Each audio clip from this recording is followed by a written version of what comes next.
আজকের প্রথম নিউজ হচ্ছে যে ডব্লিউডব্লিউ আন্ডারটেকারের বউ মিশেল ম্যাকুলকে এবছরে হল অফ ফেমেতে ইনভাইট করতে চলেছে, সেটা এখন অফিসিয়ালি তারা অ্যানাউন্সও করে দিয়েছে। এই নিউজটা তোমরা আগে থেকে পেয়ে গেছো, কিন্তু এরপরে যে নিউজটা হচ্ছে সেটা একটু স্যাড বলতে পারো, আর এটা হচ্ছে Seth Rollins related. Seth Rollins এখানে তার একটা রিসেন্ট টাইমে ইন্টারভিউতে এটা বলে যে সে হয়তো আর বেশি দিন ফুল টাইমার হিসাবে কাজ করতে পারবে না। তার শরীরে নাকি জবাব দিতে শুরু করে দিচ্ছে, তার শরীর আর তার সঙ্গ সেরমভাবে দিচ্ছে না। সে আগে প্রত্যেক সপ্তাহে ম্যাচ রেসেল করতো, সে একদম ওয়ার্ক হর্স ছিল, সে সবসময় রেসলিং করার জন্য প্রস্তুত থাকতো, কিন্তু এখন আর সেটা করা খুবই কষ্টকর হয়ে যাচ্ছে। তার শরীরে অনেক প্রবলেম দেখা দিচ্ছে, আর আমরা তো জানি যে এটা কারণ কি, সেথ রলিন্সের মাল্টিপাল টাইম তো সার্জারি হয়েছে, তার ব্যাকে প্রবলেম, তার পা দুবার ভেঙে গেছে, তার নি তো অনেকবারই ইনজয়ার্ড হয়েছে, আর এখনও হয়তো তার নিতে কিছু প্রবলেম রয়েছে।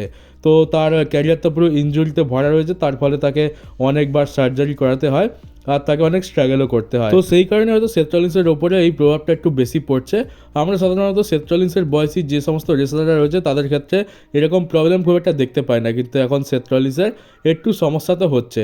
হয়তো আমরা আর কিছু বছরের মধ্যে তাকে একজন পার্ট টাইমার হিসাবে দেখতে পেতে পারি। তো এটা শুনে তো একটু খারাপ তো লাগছে। আর এরপরে নিউজ হচ্ছে যে রেসলম্যানিয়া 42 মানে 2026 সালে যে রেসলম্যানিয়াটা হবে সেটা নিউ অরল্যান্ডস থেকে হতে চলেছে। আর এখানে আমরা এর আগেও দুটো রেসলম্যানিয়া দেখতে পেয়েছিলাম, সেটা ছিল রেসলম্যানিয়া 30 যেখানে ব্রক লেসনার ভার্সেস আন্ডারটেকারের ম্যাচ হয়েছিল, আর ব্রক লেসনার আন্ডারটেকারকে হারিয়ে দিয়েছিল, তার স্ট্রিক ভেঙে দিয়েছিল। আর তারপর রেসলম্যানিয়া 34 সেটা আমরা এখান থেকেই দেখতে পেয়েছিলাম। আর এখানে প্রত্যেকবার কি হয় যে দুটো রেসলম্যানিয়া দেখতে পেয়েছিলাম, আর দুটো রেসলম্যানিয়ার থিমই বেগুনি কালারের ছিল। হয়তো পরের বছর আমরা বেগুনি কালারের থিমই দেখতে পাবো। তো এই নিয়ে 3 নম্বর রেসলম্যানিয়া নিউ অরল্যান্ডস থেকে হতে চলেছে। আর এবার তোমরা দেখতে পাচ্ছ রোড টু রেসলম্যানিয়ার এখানে এটা কাস্টম চেয়ার। এই চেয়ারটা কি হয় যে তোমরা যেমনটা জানো যে ডাব্লিউডব্লিউর যে সমস্ত স্পেশাল শো থাকে কোনো প্রিমিয়াম লাইভ ইভেন্টে, সেখানে এরকম কাস্টম চেয়ার দেওয়া থাকে। আর এই চেয়ারগুলো একদম রিং সাইডের যে ক্রাউড বসার যে জায়গাটা থাকে সেইখানে এই চেয়ারগুলো দেওয়া থাকে। মানে রিং সাইডের টিকিট তো সব থেকে বেশি দামি হয়, তো সেই টিকিটের মধ্যে এই চেয়ারগুলোর দাম ধরে নেওয়া হয়। আর রিং সাইডের টিকিট কেটে যে সমস্ত দর্শকরা খেলা দেখতে আসে তারা এই চেয়ারে বসে, আর শো শেষ হয়ে যাওয়ার পর ডাব্লিউডব্লিউ এই চেয়ারগুলো সেই দর্শকদেরই দিয়ে দেয়, তারা এই চেয়ারগুলো বাড়িতে নিয়ে যেতে পারে, কারণ এই চেয়ারগুলোর দাম ডাব্লিউডব্লিউ অলরেডি টিকিটের মধ্যে ইনক্লুড করে দেয়।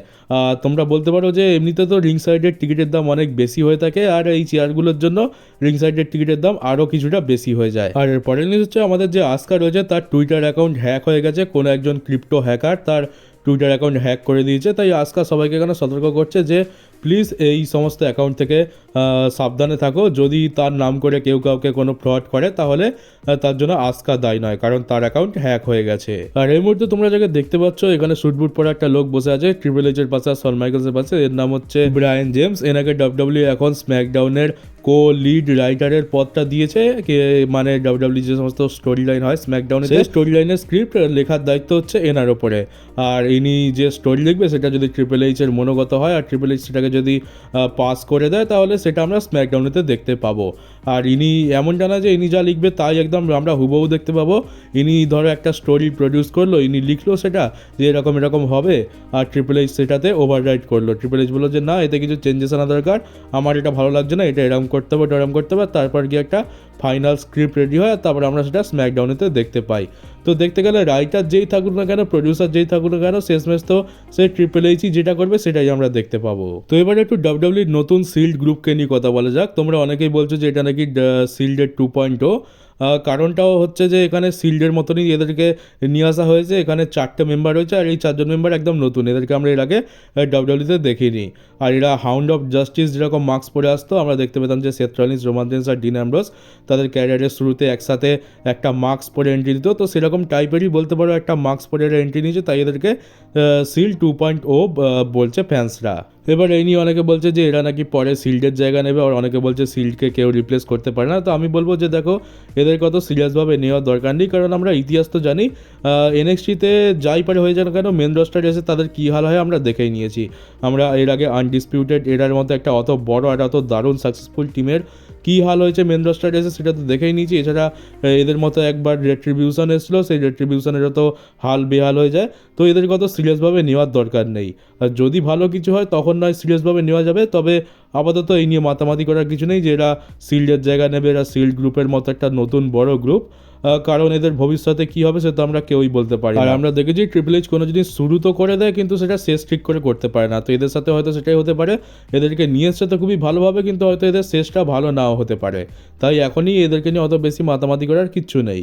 তোমাদের মাথায় একটা জিনিস তো নিশ্চয়ই আছে যে একটা সুপারস্টার যখন NXT থেকে মেন রস্টারে চলে আসে তখন কি তার স্যালারি বেশি দেওয়া হয়, তাকে কি বেশি পরিমাণ টাকা দেওয়া হয়। তো এটা এখন ক্লিয়ার হয়ে গেছে। ফাইটফুল সিলেক্টের তরফ থেকে এটা নিউজ এসছে যে যখন একটা NXT সুপারস্টার মেন রস্টারে চলে আসে তখন তার স্যালারি ডেফিনেটলি বেড়ে যায়, তার নতুন কন্ট্রাক্ট সে পায়, আর সে সেই কন্ট্রাক্টে কম করে হলেও 2 মিলিয়ন থেকে 3 মিলিয়ন টাকা পায়, মানে মিনিমাম এটা বলছি। এবার তাকে WWE যদি চায় তাহলে আরও বেশি টাকা দিতে পারে, ধরো 3 মিলিয়নেরও বেশি টাকা দিয়ে দিল, কিন্তু মিনিমাম রেঞ্জ হচ্ছে 2 থেকে 3 মিলিয়ন। মানে সব থেকে ছোটো স্টারও NXT থেকে যে মেন রস্টারে আসছে তাকে কম করে হলেও $2 মিলিয়ন দেওয়া হয়, এটা হচ্ছে ক্রাইটেরিয়া। তো এবার তোমরা নিশ্চয়ই বুঝতে পারছো যে WWE-তে প্রত্যেকটা রেসলার যারা মেন রস্টারে রয়েছে তাদের স্যালারি কত হতে পারে। আর এটা থেকে আরেকটা জিনিস তো একদম পরিষ্কার যে সমস্ত সুপারস্টাররা NXT-তে রয়েছে তাদের স্যালারি 2 মিলিয়নের নিচে হয়ে থাকে।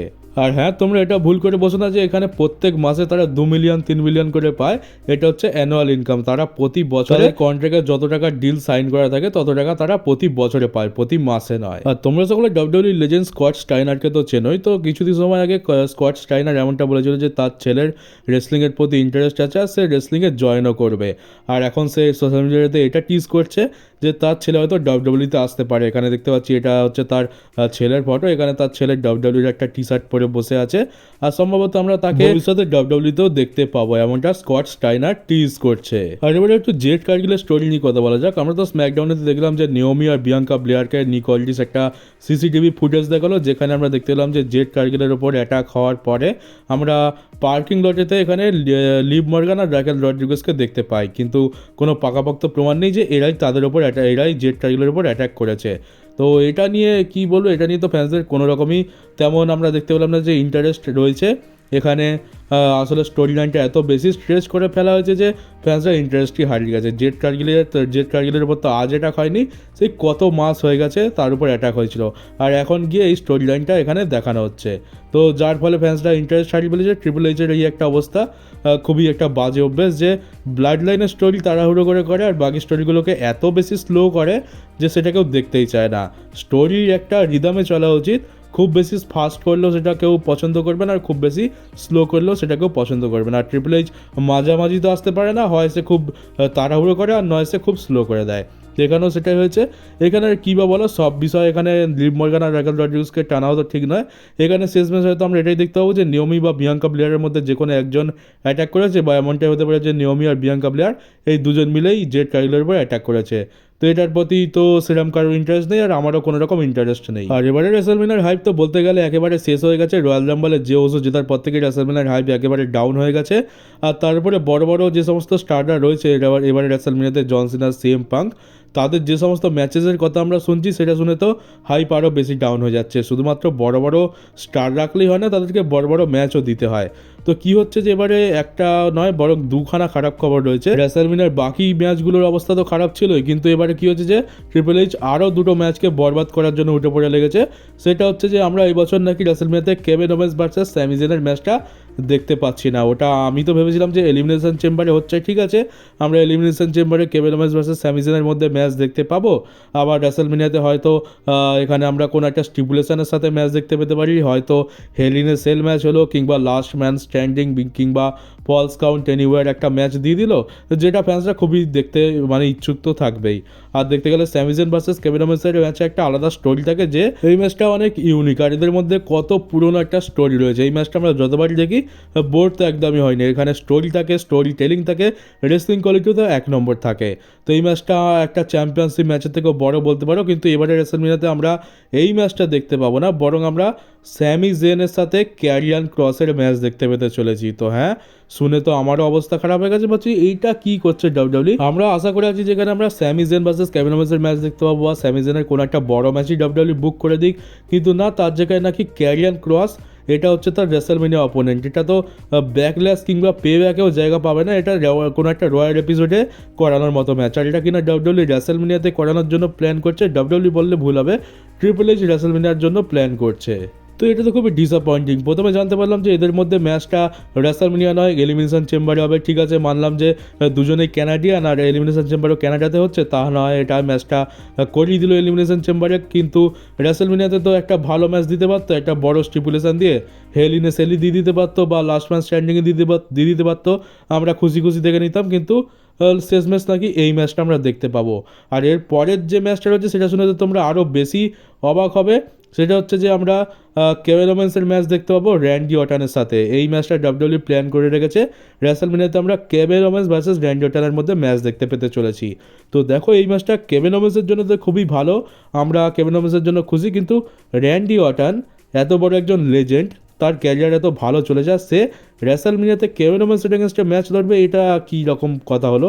এটা তো একদমই মানে আমি বলবো যে র্যান্ডি অর্টন কেভিন ওমেন্সের সাথে ম্যাচ তো ডিজার্ভ করে না রেসলম্যানিয়াতে, সে কোনো বড় ম্যাচ ডিজার্ভ করে। আর দেখতে গেলে এই ম্যাচটা যদি হয় তাহলে এখানে কেভিন ওমেন্সেরও লস আর র্যান্ডি অর্টনেরও লস।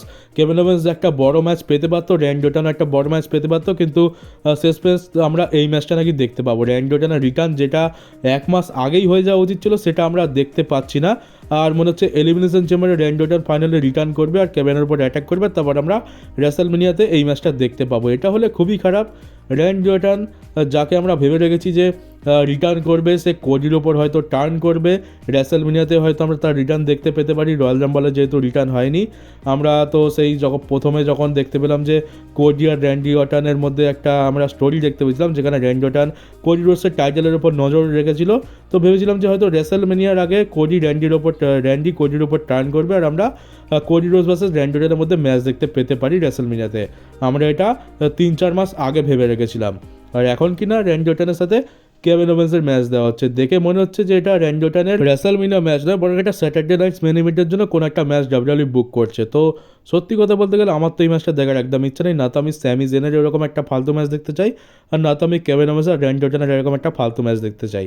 আমি চাই কেভিন ওমেন্স একটা ভালো ম্যাচ পাক, আর র্যান্ডি অর্টন তো অবশ্যই ভালো ম্যাচ ডিজার্ভও করে। এই ম্যাচটা ডেফিনেটলি একটা ভালো ম্যাচ, কিন্তু এটা রেসলম্যানিয়া লেভেলের তো একদমই নয়। আমার তো একদম মানে শুনে মন ভেঙে গেছে। আমরা কি না কি ভেবে রেখেছিলাম যে র্যান্ডি অর্টন কোন একটা বড় স্টোরিতে থাকবে, তাকে হয়তো একটা বড় জায়গায় দেখতে পাবো। আমি তো ভেবেছিলাম যদি র্যান্ডি অর্টনের রিটার্ন আমরা রেসলম্যানিয়া পর্যন্ত দেখতে না পাই, তাহলে হয়তো রেসলম্যানিয়ার মেন ইভেন্টে সে রিটার্ন করে কোডির ওপর টার্ন করতে পারে, আর তারপর আমরা কোডি ভার্সেস র্যান্ডির স্টোরি হয়তো শুরু হতে দেখতে পাবো, এমনটা আমি ভেবে রেখেছিলাম। কিন্তু এখন তো দেখতে পাচ্ছি ট্রিপল এইচ পুরো আশাতেই জল ঢেলে দিয়েছে। তো তোমাদের এই দুখানা ম্যাচের ব্যাপারে শুনে কেমন লাগছে? আমার তো খুবই খারাপ লাগছে, কারণ আমি তো এই দুটো ম্যাচ একদমই দেখতে চাই না। এই কদিন আগে আমরা জানতে পারলাম যে ড্রু ম্যাকিন্টায়ার ভার্সেস ডেমান প্রিস্টের ম্যাচ রেসলম্যানিয়াতে হতে চলেছে। তো সেখানে তো এই দুজনকে তো বরবাদ করলেই, আর এখানে দেখতে পাচ্ছি এই তিনজনকে বরবাদ করার প্ল্যান চলছে।